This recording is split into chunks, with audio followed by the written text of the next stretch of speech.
su napali na radnom mjestu u mjesecu junu prošle godine.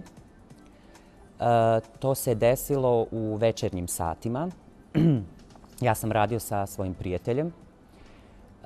Oko 8 sati navečer su dva gosta došla u klub Bok i moj prijatelj im je uzeo narudžbu.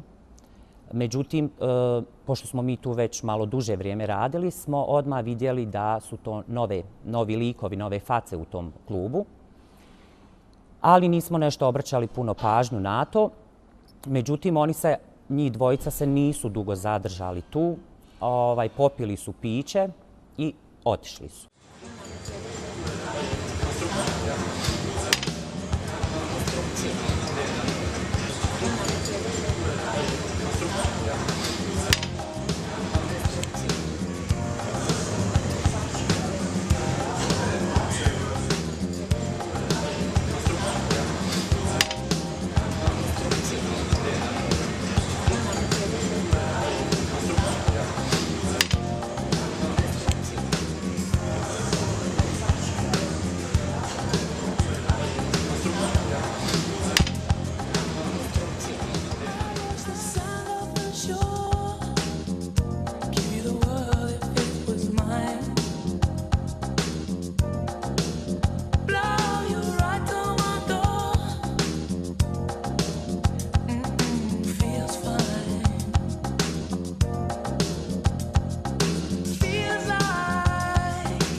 Nakon pola sata su se ponovo vratili s tim da su tad otišli, stali za viseći sto u bašti gdje sam i ja sjedio sa svojim društvom. Narednih pola sata jedan od tih momaka, za kojeg znamo da se zove Tarik, se ponašao čudno u smislu da je svakih 5-10 minuta telefonirao i izlazio van FIS-a i vraćao se u FIS, u baštu. Nakon pola sata, to je znači već negdje možda oko 15 do 10, je došla grupa mladića, mislim da ih je bilo oko 10, i oni su prvo posmatrali situaciju. Oni su nama bili malo čudni, zašto gledaju u nas, zašto ne ulaze, i kad su odlučili da uđu, ja sam opet otišao tamo za taj sto da uzmem narudžbu. Međutim, kad sam došla da uzmem narudžbu, oni su mene opkolili, a unutar tog obruča sam se ja našao u en fas, prsa u prsa sa dotičnim Tarikom, koji je odmah krenuo u razgovor sa mnom. U stvari, odmah mi je rekao da li sam ja peder. Ja sam pokušao da iskuliram na to njegovo pitanje, s obzirom da sam shvatio gdje se nalazim i koliko je njih tu.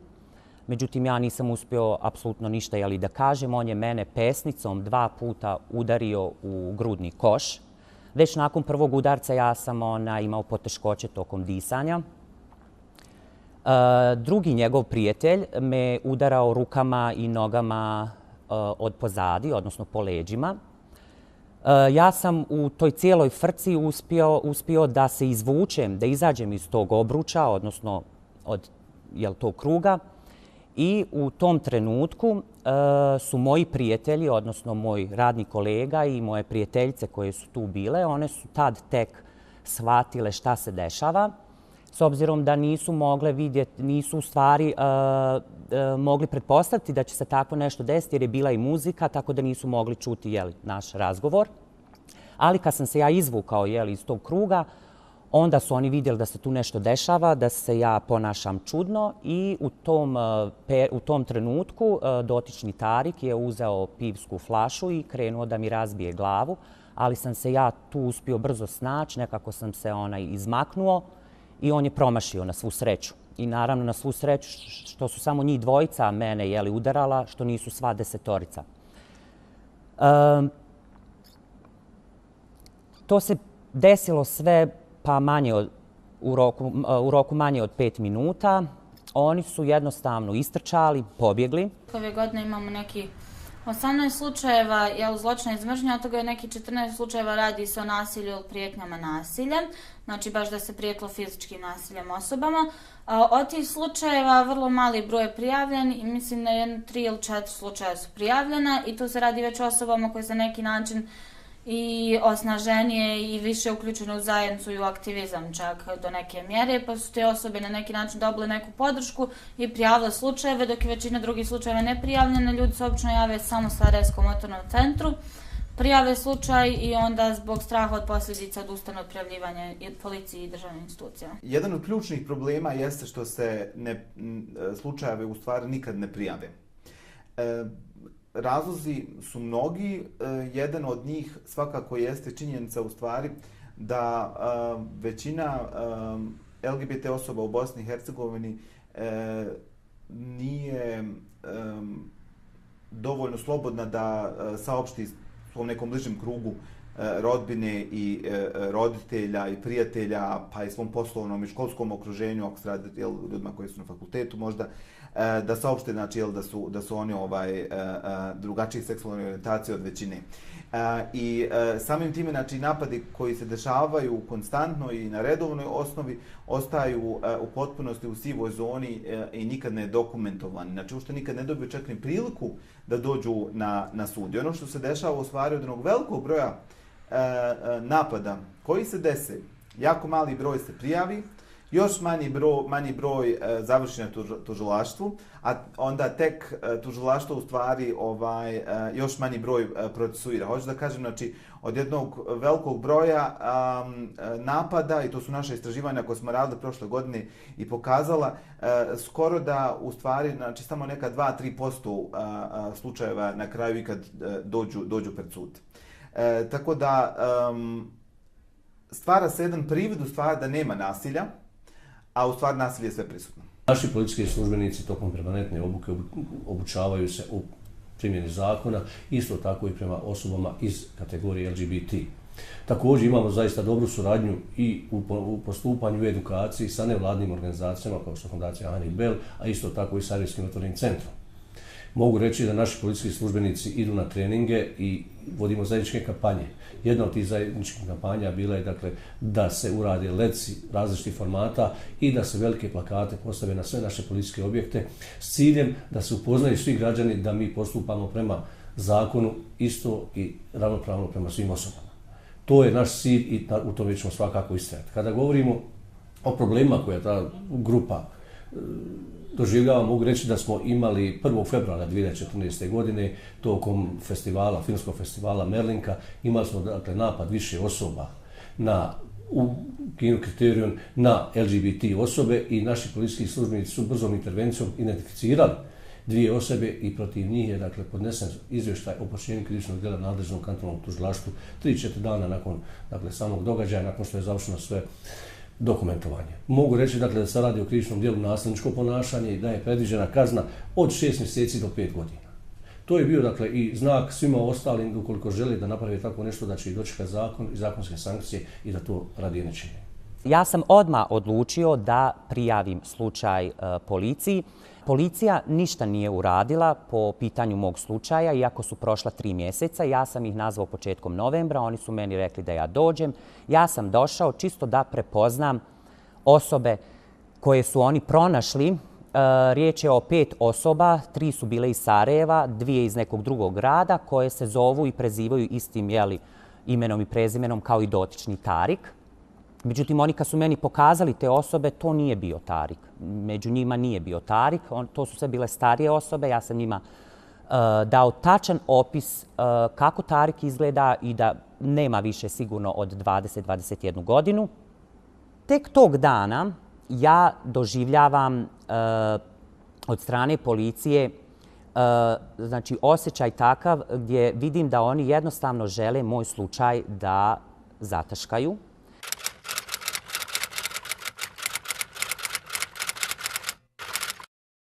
Prema zvaničnim podacima Visokog sudskog i tužilačkog vijeća Bosne i Hercegovine, trenutno je pred sudovima Bosne i Hercegovine u toku negdje oko 50-ak antidiskriminacijskih parnica.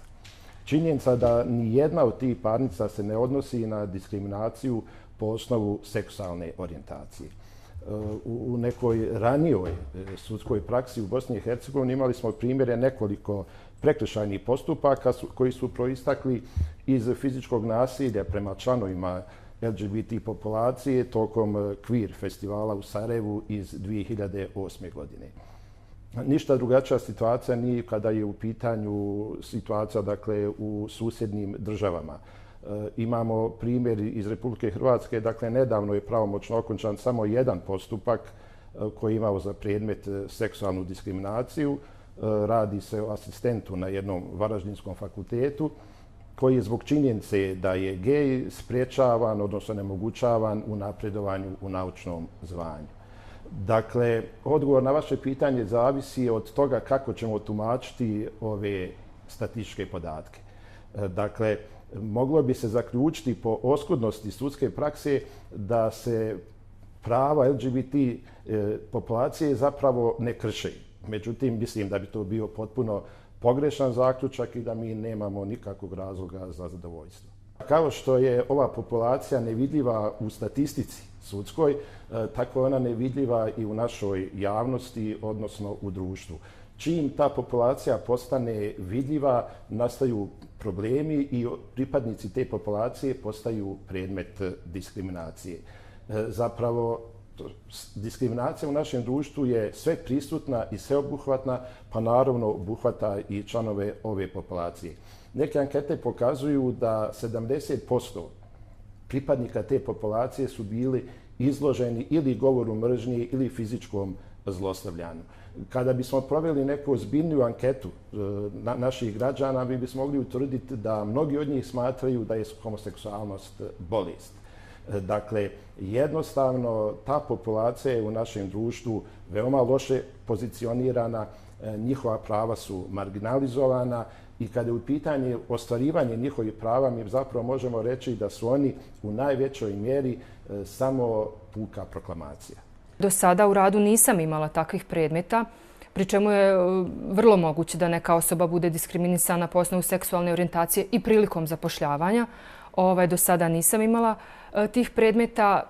Da li ćemo ih imati, to je teško prognozirati. Nedavno sam imala priliku da razgovaram sa kolegama iz Hrvatske. Kod njih je u znatnoj mjeri došlo do osvještavanja i te populacije i do podizanja tužbi, tako da za očekivati je u narednom periodu da bude i takvih predmeta. Za sada ih nema. Nema takvih slučajeva,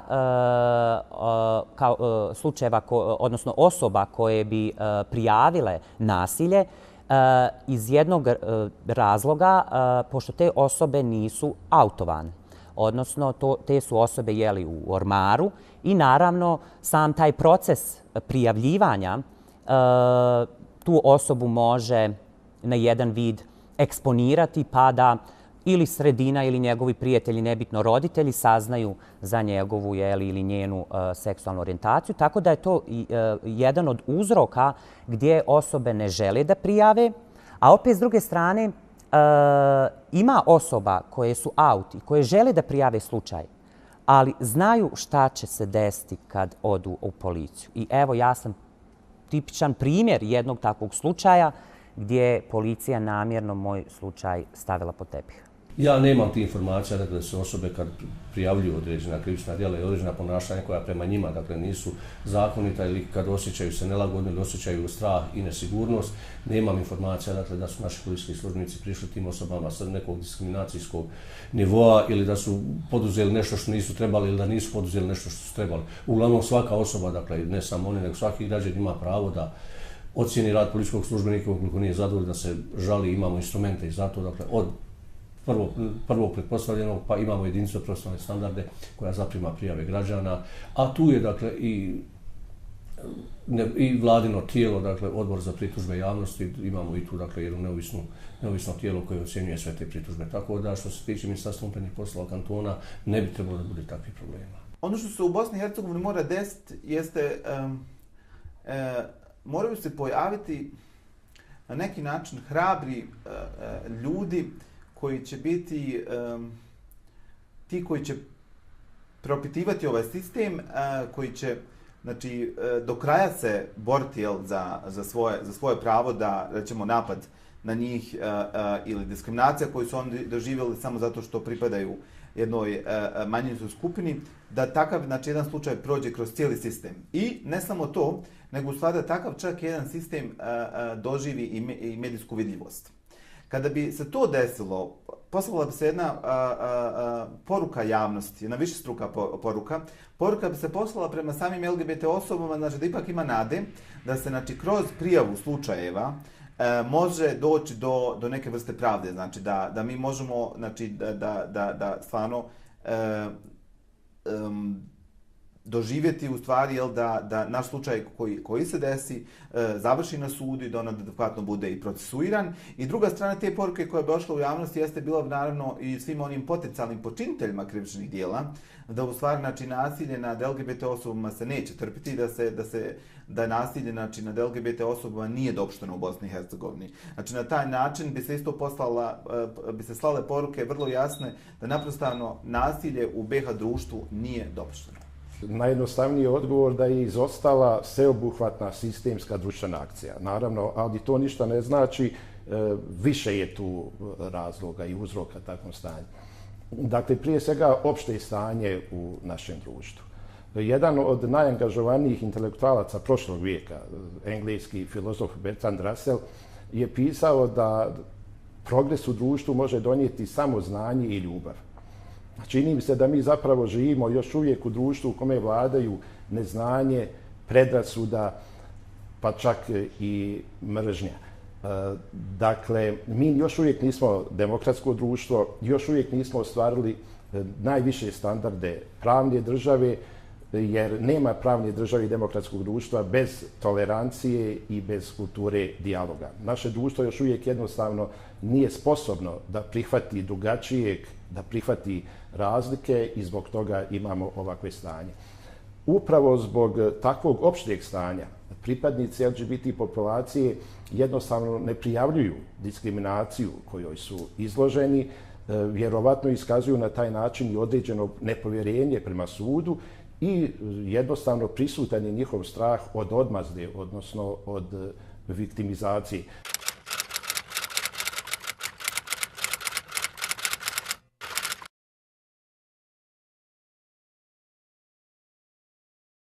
Institucija ombudsmana je od donošenja zakona o zabrani diskriminacije 2009. godine primila nekih 20 žalbi na kršenje prava LGBT populacije.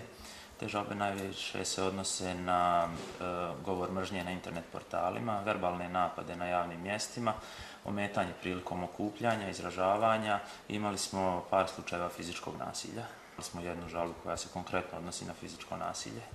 O čemu se radi? Možete odgovoriti nešto? Pa, prilično su poznati u javnosti ti slučajevi. Jedan je napad na učesnike filmskog festivala Merlinka u Sarajevu. Imali smo jedan incident manje više privatne prirode na jednom javnom mjestu gdje su lica napadnuta. I posljednji incident je vezan također za okupljanje ove populacije u jednom od klubova u Banja Luci gdje je policija morala da interveniše kako bi im obezbijedila nesmetan prolaz do kuće ili napuštanje tog prostora.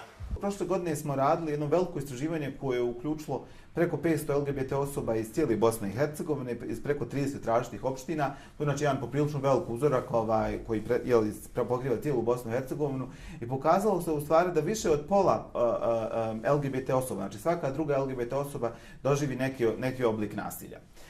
To znači samo govori o tome koliko stvarno nasilje postoji u našem društvu, koliko znači LGBT osobe naravno žive u cijeloj Bosni i Hercegovini, koliko su one nevidljive i koliko u tom kontekstu ima još puno posla. Znači ima još puno posla i da se radi na osnaživanju LGBT osoba, ali ponajviše i na educiranju, senzibiliziranju državnih institucija da su one u obavezi da zaštite također i LGBT osobe, neovisno možda od nekih predrasuda koje postoje i u samim institucijama ili kod državnih uposlenika.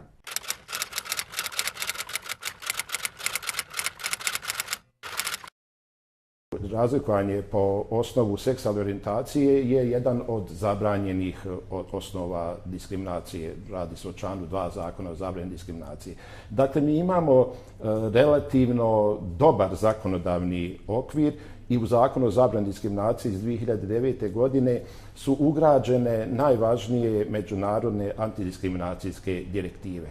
Međutim, problem je sa implementacijom tog zakona. Recimo, ni ona centralna baza podataka o diskriminatorskim djelima još uvijek nije završena, dakle, Ministarstvo za ljudska prava i izbjeglice svoj posao nije uradilo.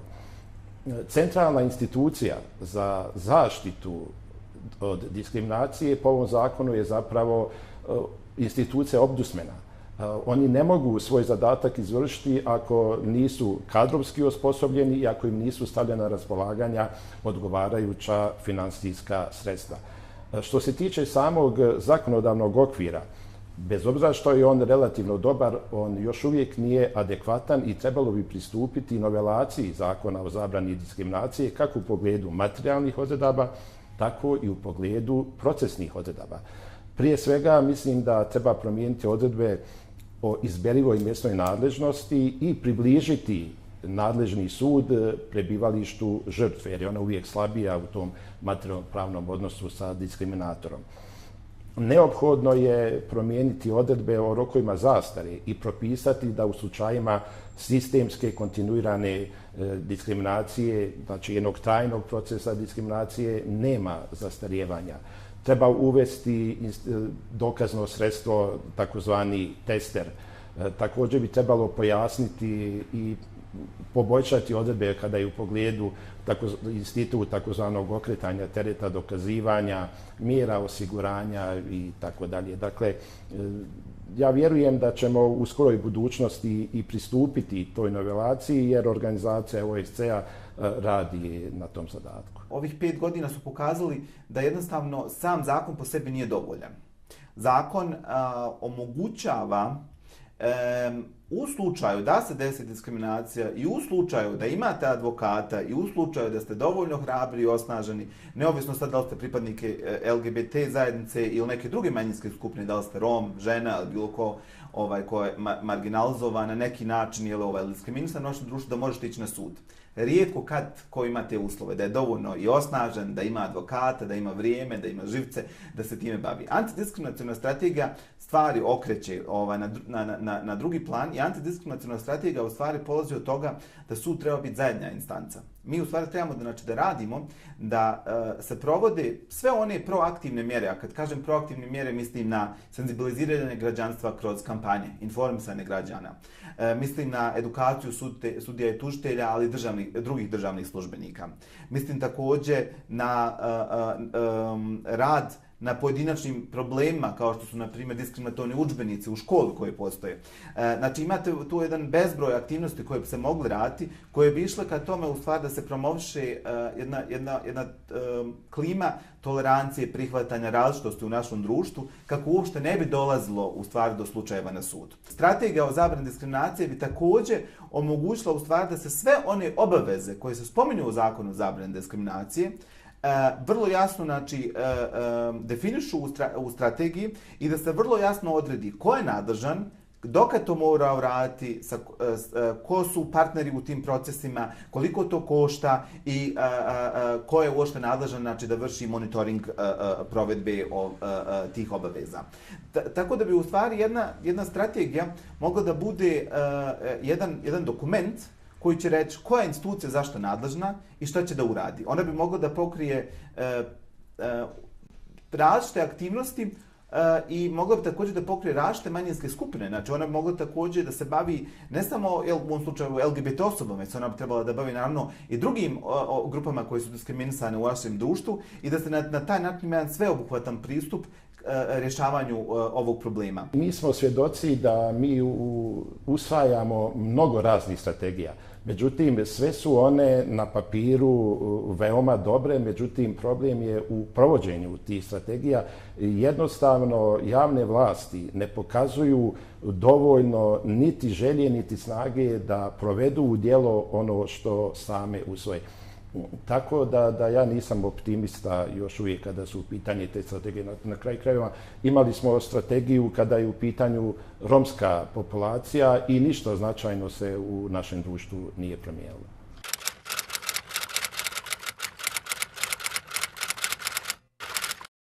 Mi smo ove godine prvi put u organizaciji Centra za edukaciju sudija i tužilaca u saradnji sa Henrik Bol fondacijom i Sarajevskim otvorenim centrom. Imali smo jednu edukaciju na temu zaštite ljudskih prava LGBT osoba koja se pokazala jako dobrom. Nažalost, bilo je malo prisutnih učesnika, što samo sebi ponešto govori. Nije to da mi sve znamo o tim pravima, nego jednostavno mislim da naša pravosudna zajednica još uvijek nije osviještena dovoljno o pravima te populacije. Tako da je prvi put ove godine bila organizovana takva vrsta edukacije. Nadam se da će se time nastaviti. Ono što smo mi imali u organizaciji Centra za edukaciju sudija i tužilaca, to je bilo niz seminara i edukacija iz oblasti zakona o zabrani diskriminacije. Seminari su bili dosta poučni, međutim, ono što se je pokazalo da još uvijek sudska praksa nije iznjedrila dovoljno predmeta da bi se o njima moglo valjano diskutovati. Tako da se to prilično svelo na normativno prikazivanje zakona, gdje bi se mogle uočiti poteškoće da sudije budu s tim upoznate. Pa vjerujem da bi sadašnji neki seminar, kada je već ima dosta takvih predmeta, mogli biti znatno bolji, da se porazgovara o konkretnim primjerima i kako postupati u njima. Jer svi smo mi, slušamo seminar, čitamo, ali kad dobijemo konkretan predmet, onda je zaista drugačije. Treba taj zakon primijeniti na konkretnu situaciju. I tu dolazi do poteškoća zato što se radi o novom zakonu za koji je zaista potrebno određeno vrijeme edukacije. U saradnji sa OSCE-om entitetski centri za edukaciju sudija i tužilaca već 2 godine provode veoma intenzivnu edukaciju sudija i tužilaca kada je u pitanju tema o kojoj govorimo, odnosno diskriminacija.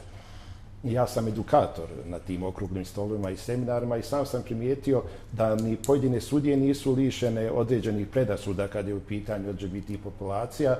Međutim, to nije tako veliki problem. Ono što je do sada što se moglo primijetiti kao slabost u radu sudova, to je nerazumijevanje instituta takozvanog okretanja tereta dokazivanja i djelomično kršenje načela hitnosti postupanja u antidiskriminacijskim parnicama. Međutim, bez obzira na sve to mi ćemo nastaviti kontinuiranu edukaciju, intenzivirati je, unaprijediti i mislim da građani nemaju razloga da nemaju povjerenje u rad sudova i mislim da će sudovi sigurno odgovoriti svome zadatku.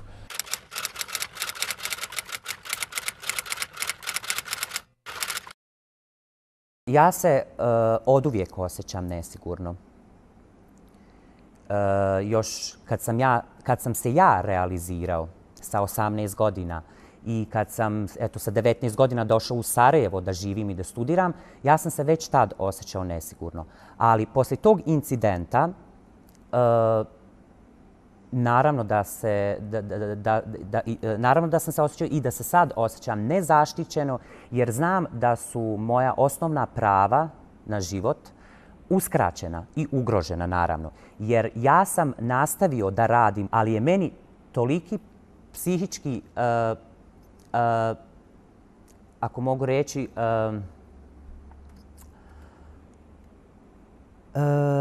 ne samo da je stres, već sam taj osjećaj da se to desilo tu i da oni znaju gdje ja radim i da se oni ponovo mogu vratiti, meni je to bilo previše.